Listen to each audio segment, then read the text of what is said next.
it? I don't know how. That's it looks trash. like trash. You should all be ashamed of yourself. Assault Android Cactus is where it's at. No, it actually looks really cool. I know. It's going to be a good It game. looks intense. Yep, bullet hell, bro. So, anyway, I just want you all to know that I was talking shit, but I'm a pussy. Yeah, you sort of can't back it up. So basically, these guys are blaming a port studio for the issues and saying that once you have a deal with PlayStation, you're pretty much locked in. And yeah, like a deadline's a deadline. It can't be changed or postponed. I just thought that was interesting, and I thought you might care. Yeah, that sucks. Like, you think it... To be fair, the game wasn't great. I don't know that the performance issues would have helped. No, not necessarily the game. This particular game not getting a patch, but it seems odd to me that a patch is completely reliant on the port house and not the original developer. Yeah, it's weird. Well, I guess maybe Like, they developed for PC, is what I'm seeing, and this port house did it for the PlayStation platform. Yeah, I don't know. I don't know the ins and outs of all these little deals people have, but in my mind, I would have believed there'd be something in the contract between the port house and the developer. Yep. Saying that you're obligated to push the same updates, like port out updates to the versions you ported. It's so interesting. again, I don't know. It seems odd. But then again, it was a bad game. Well, we didn't like it. Some people... I don't talk about things like that. I definitively say it was bad. On the spectrum of good to not good, it was not good. Here's one I care about.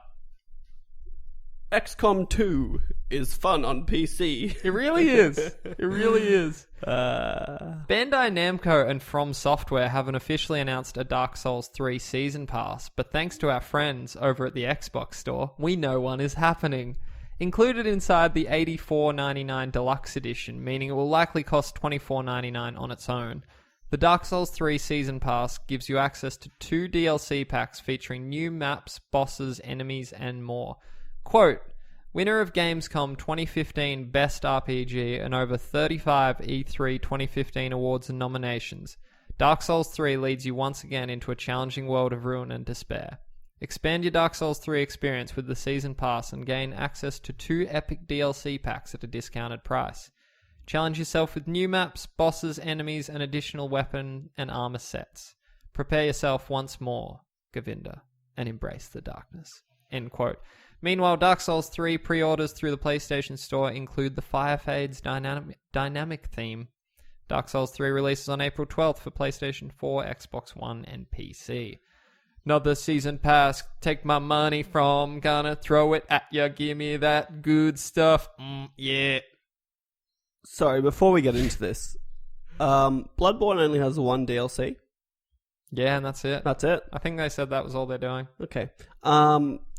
Even just you talking about it, I'm on board. I'm so ready. It's going to be so great. I'm just thinking, I actually kind of like, I love Bloodborne, and it's kind of like speed and the agility and stuff. But Dark Souls is... But there's something to be said about like not putting your shield down out of pure fear.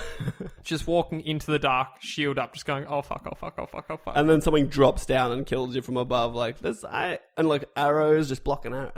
And yeah, like they've learned a lot. It looks a lot faster than Dark Souls 2. Not quite Bloodborne, but still quicker. Is there a dodge? It's been so long since I played a Dark Souls. Is there like There's a dodge roll. Apparently with this not a dodge roll. I mean, like, you know, you get your quick step dodge in Bloodborne. No, that wasn't a thing. It's a roll. And I'm not sure, but I think with Dark Souls 3, they got rid of equip load. So like in Dark Souls 2, if you were wearing really heavy shit, you'd do the fat roll. Oh, they got rid of that. I think so. It might have just been for the beta, though. We're not sure yet. I hope they did, because that, like, I love me heavy armor, but I hated that roll. So you just do that medium armor, which seems like you're just middling, like you're a fence sitter. It does kind of suck. Sort of like you and your whole agnosticism. Moving on. 3D... Hey, can we not bring the other podcast into this, dude? All right. 3D animator Mindy Liang. Could you please be off your phone, please? No. Sorry. I actually wasn't done with that. Right. And I actually really resent that you just pushed ahead without me finishing my thought. Because look, as much as I'm looking forward to Dark Souls 3, yep, I'm very interested to see what From does after Dark Souls 3. Me too. Because they're not doing Dark Souls, and I honestly don't think they're going to do another Bloodborne. I think they give it to someone else and they start a new IP. But to be fair, if you look back, From's always done similar games, like Kingsfield. Armored Core? Yeah, they did Armored Core, which is... Armored Core's dope. I don't care what anyone says. Chrome Hound, Enchanted Arms, Otogi, Tenchu. Shadow Tower? Did they do Shadow Tower? Armored Core. I've been listening to our Watch Out for Fireballs, which is a retro games podcast. I don't know if they did Shadow Tower. Wait, hold up. Wait, no. You hold up. You fucking hold up. No. Look, Kingsfield 1 to 3, Armored Core. No, Shadow Tower. There you go. I'm listening to these guys play through that. 98, June 25th, 98 on PlayStation. Sounds about right. So are they all kind of similar? Not all, but like they're not similar. They're similar in tone. Okay, they're different games, but yep. Like not like how Bloodborne and Dark Souls are pretty similar. No, they're quite different. But Rune 2, they've made a fucking shitload of games. They don't fuck around, my boys. At From, they don't fuck around at all, Govinda. Can I move on, please? Yeah, you can. I was really interested just to see what they'll do after Dark Souls is done. I just feel like your attention's not on me.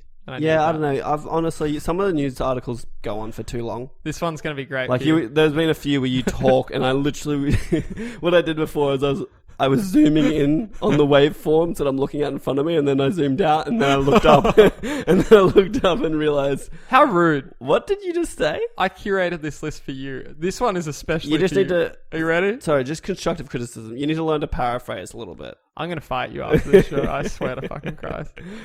This one actually... Oh, no, this one's fine. It could be a new Twitter poll, actually. Should Kale shut the fuck up? Should Kale paraphrase some news articles that go on for too long? 3D animator Mindy Leong from Taiwan-based XPEC Entertainment Incorporated may have just confirmed the existence of Knack 2, Govinda. Over on her LinkedIn profile, the developer noted that she's been working on Final Fantasy 15 since August 2014, as well as Knack 2 since May 2015, suggesting that the latter has been in development for some time. NeoGAF user Quality Disc discovered the profile, and as soon as it made rounds, Liang removed both entries from her profile, settling for merely mentioning that she works for the aforementioned company on video games. The user points out that XPEC is indeed assisting Square Enix with Final Fantasy 15, so we won't be surprised if a Knack 2 is actually in the works. How fucking pumped are you? Knack 2. No. Interesting that you bring this up. Yep. Because I was reading a Reddit thread, and I think it was titled something along the lines of, what is everyone's thoughts on Knack 2 or something? So it was just pretty much like everyone's opinions on Knack. And honestly, like, most of the top comments were, for what it is, it's a good game, and blah, blah, blah. Someone brought up, no one, from what I expected, I was going to go on and people were just going to be ragging on this game. But that's not what I was getting from it. Yeah. It was pretty positive for most of it. And someone brought up a good sentiment, I guess, and they were saying, for what it is, for like the on-rails platformer that it is, similar to like Crash Bandicoot and stuff. Yep. Time's gone past. It's good, but it also kind of highlighted that we've moved beyond this sort of game in the world. Like, I'm feeling that. Just this on-rails platformer is kind of dead. It's not something I want to play. But I used to play it like games like Crash, because I didn't have anything else. Well, no, but at the time, Crash was amazing. Like, actually, there's a soft spot in my heart for like Banjo-Kazooie. But that's right. Like, even that's not so much this, because this is legit on rails. Like, you go where you go. Banjo-Kazooie is a bit more open world. Is an open world collectathon. Yeah, I'll give you that. Whereas this reminds me more of like Crash Bandicoot, the original, where you're actually this is the whole, you go down, jump, dodge, collect everything. The later ones opened up with like a hub world, didn't they? Yep. But yeah, I don't know. Maybe they'll learn their lessons, because it did get pretty slammed. But they're doing this based on good sales, which I guess can be attributed to it being a launch game, but there was nothing else. There was like that and Shadowfall. I don't know if that's a good reason to be making a sequel. I never played Shadowfall. Should I? I don't. Some people liked it. I literally played it for like 2 hours, and maybe at the time I wasn't into a first-person shooter. Because to me, first-person shooters are just feeling like shooting galleries. Like they're not yep. interesting to me anymore.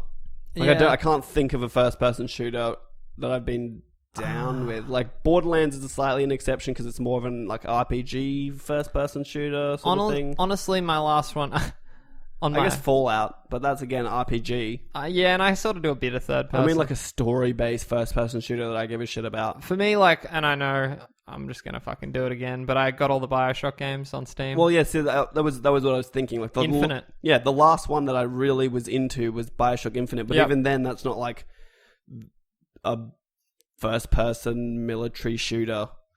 Like it sort of is. I mean, it's still it's not. It's not like a modern. Like military Shadowfall's shooter. like an advanced military shooter again. Yeah, it might be a okay. bit more sci-fi skewed. Yep. But really, like BioShock at least had like a dope story behind it. And The Helghast really just Nazis in space, aren't they? I don't even know if the Helghast are in it. Like I didn't even play it for that long. They might be. Yeah, who knows? It was way more colourful than Usually. 2 and 3. The 2 was Browns. a great game. 3 sucked. Do you remember the era of just the brown shooters and everyone would rag on them so hard? Gears of War, Resistance, Fallout. Killzone.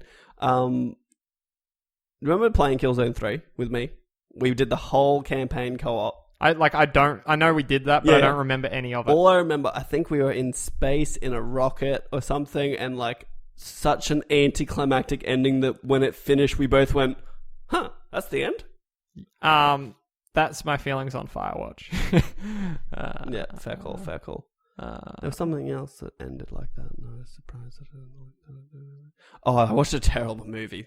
Go on. Why not? Why While not? we're We're fucking doing going it. there. Well, on the topic of disappointing endings, don't ever see The Fifth Wave. Oh, yeah, I hear that's a bit trashy. Oh, God. It literally, like... It was a good time it ended because by that point I was about to just leave. I was like, I'm walking out. I can't watch this anymore. Me and Callum actually saw the trailer and were like, this looks pretty cool. No, look...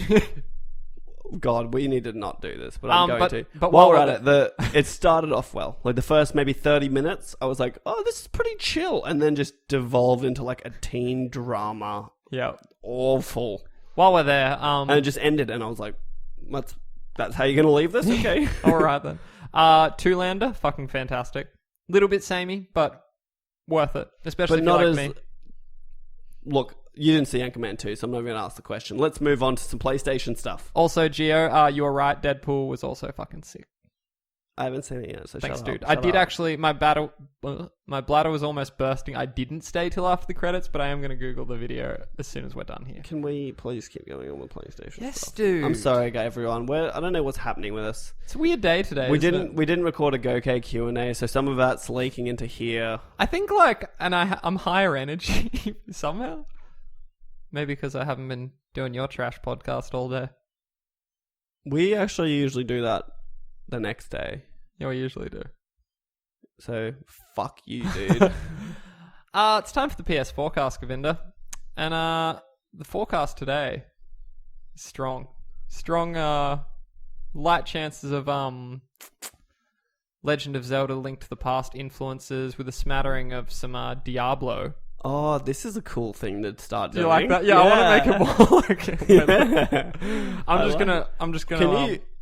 Oh, I'm not going to guess it. You keep going. Quick shout out. I use VG Releases for our video game release dates. They also give a nice little write-up, and I'm just going to read what they have here for this week's game. Combining the styles and actions of games like The Legend of Zelda, A Link to the Past, and Diablo, Hyperlight Drifter looks to tug on those nostalgia strings while also delivering a compelling 2D... Sorry. Nostalgia? Is that what I said? Yeah. Nostalgia. Sorry, I couldn't let that go. I couldn't let it go. Took the wind out of my wings too. Continue, sorry. Maybe let's go from nostalgia. We fucking talked about this. Do you want to start again? Do you want to start again? Basically, Hyperlight Drifter is a 2D action-adventure game. It's sort of like 8 to 16-bit graphics, somewhere in there. It's one or the other. I can never remember the difference. It's being developed by Heart Machine and is slated to launch on PC, PlayStation 4, Vita, Wii U, and Xbox One. It's a hard one to describe, but it's really, really cool. It looks dope. It's fucking awesome. I remember seeing this a while ago. I think when they were talking about... Is it out on PC yet? Not yet. I don't think so. I saw it at E3 last year or something. It just looked... very atmospheric. Real cool. It's like perfect Vita game. That's where I'll be playing it. It's just like if it comes out on Vita. you know, this is what it is. It's If sort it of- comes out on Vita. it's coming.